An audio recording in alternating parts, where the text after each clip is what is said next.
É um verdadeiro choque de realidade. Esse vídeo mostra o quanto nós cristãos ocidentais estamos acomodados na nossa realidade, na nossa zona de conforto. Deus tenha misericórdia de nós, ocidentais, principalmente nós brasileiros, que temos total liberdade. Muitas vezes agimos com ingratidão e não valorizamos o que temos à nossa disposição para professar a nossa fé. Said, now, if we get caught, what will happen to me?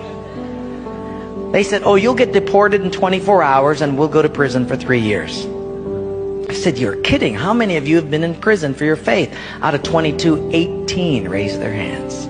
I had 15 Bibles and I passed them out. Obviously 7 didn't get them. And I said, let's turn to 2 Peter chapter 1 and we're going to read it. And just then one lady handed hers to somebody next to her. Hey, she had memorized the whole thing. She just recited the whole chapter.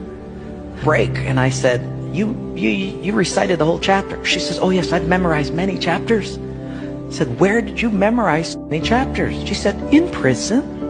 I said, you have much time in prison. So I said, but don't they confiscate the Bible? She said, yes. So people bring in scriptures written on pieces of paper and they bring it in.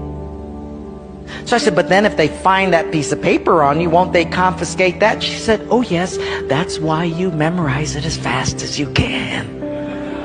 Because even though they can take the paper away, they can't take what's hidden in your heart. And when it was done, I said, how can I pray for you? I'm going to go back to America. You guys have been just so wonderful. How can I pray for you? They said, you know, Wayne, you guys can gather like this whenever you want to in America. We can't. Could you pray that one day we'll be just like you? And I looked at him and I said, I will not do that.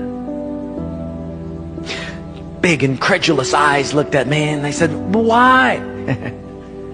I said, because you guys rode a train for 13 hours to get here. In my country, if you've got to drive more than an hour, people don't come. You sat on a wooden floor for 3 days.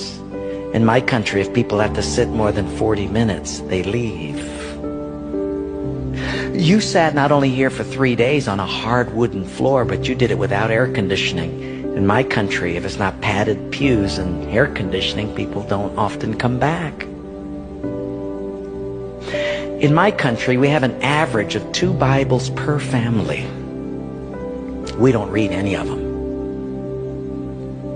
You hardly have any Bibles, and you memorize them from pieces of paper.